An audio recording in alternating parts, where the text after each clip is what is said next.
Welcome sa Dries TV. Kung interesado ka sa ganitong news, huwag kalimutang isubscribe ang ating YouTube channel. Maraming salamat!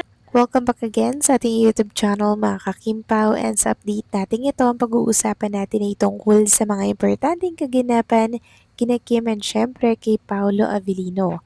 So ang pag-uusapan natin ay ang napansin po ng mga fans na malaking pagbabago kay Chinita Princess na kung saan ay inuugnay po kay Paolo Avellino.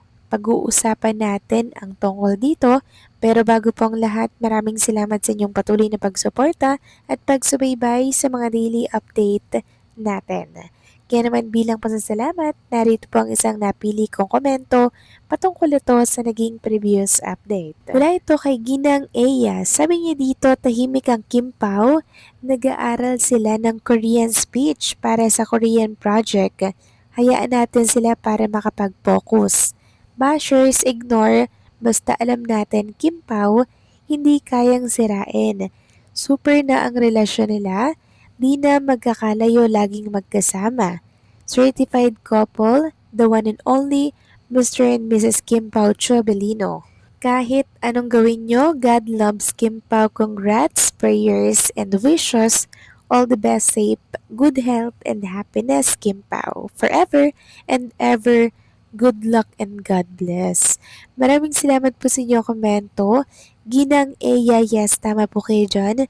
Sobrang busy po ni Kim and Paula Avellino para po sa pag-aaral or training ng kanilang Korean speech or Korean language dahil talagang kinakailangan po itong makabisado, and syempre mga kakimpaw, importante po ito para po sa kanilang project or series na Kopino. Kailangan pong ma-master ito ni Chinita Princess.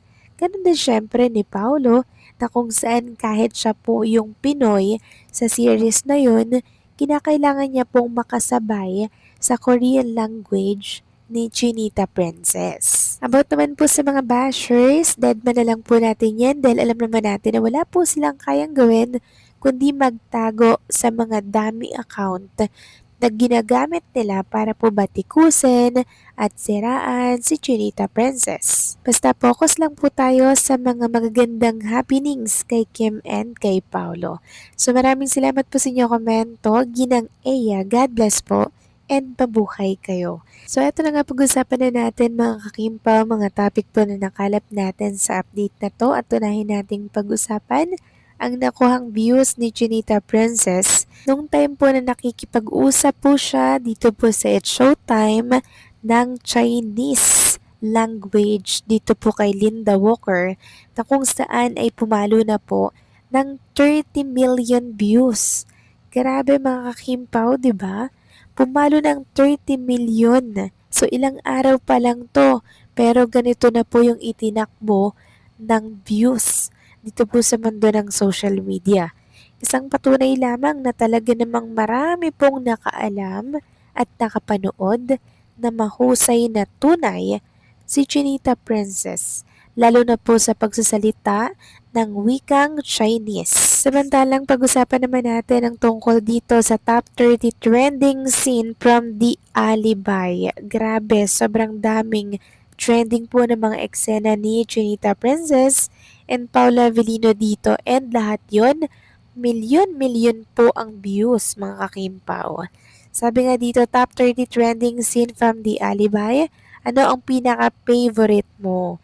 Congratulations team, hashtag The Alibay. So panay milyon po yung makikita nyong views dito mga kakimpaw, no? Isang patunay na talagang napakalakas ng tambalang Kimpaw and syempre ng kanilang mga project. Kaya yung mga producers, talaga naman po nagkakandara pa para kuhanin si Kim and Paolo. Samantalang pag-usapan naman natin ang tungkol dito sa napansin ng mga netizen kay Chinita Princess na malaki daw po ang ipinagbago. At inuugnay nila si Paolo dito sa malaking pagbabago kay Chinita Princess.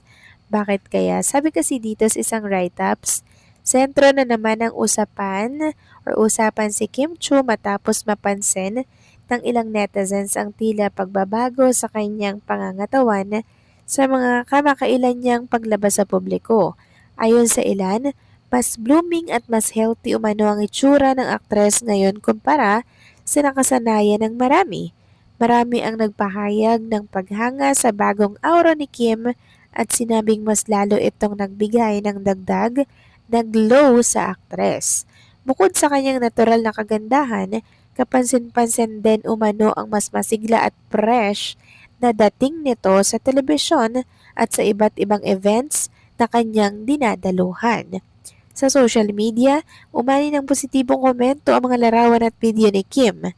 Ayon sa ilang tagahanga, bagay na bagay sa aktres ang kanyang kasalukuyang itsura at mas lalo pa itong naging elegante sa bawat pagpapakita niya sa publiko. Hindi rin nawala ang mga nakakakilig na biro mula sa mga taga-suporta ng Kim Pao. May ilan na pabirong nagsabi na tila binubusog ng pagmamahal ni Paula Avellino ang kanyang rumored leading lady. Dahilan upang mas lalo umanong maging blooming si Kim sa kabila ng mga usap-usapan.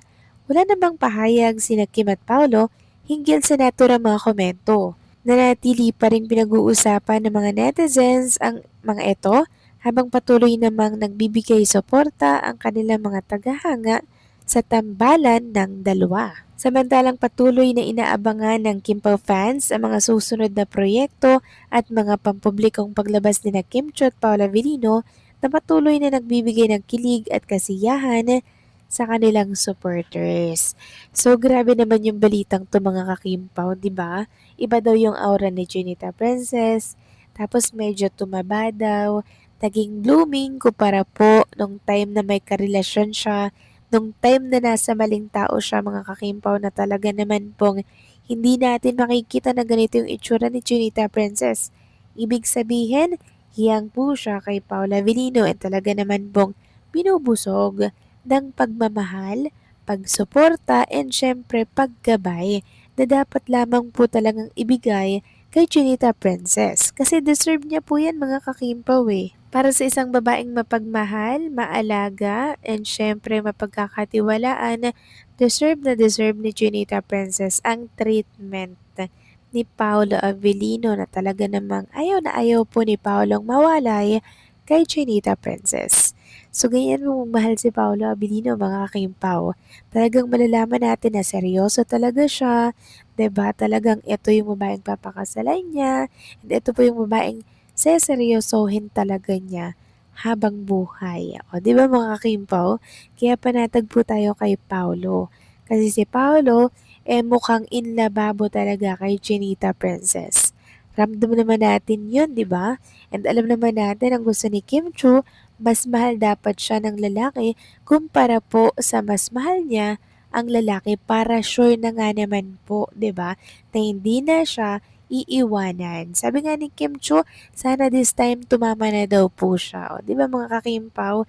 Sana this time. Isang konfirmasyon na sila po talaga ni Paulo ay magkarelasyon na, di ba? So kayo ba, anong masasabi po ninyo dito? Please comment down below.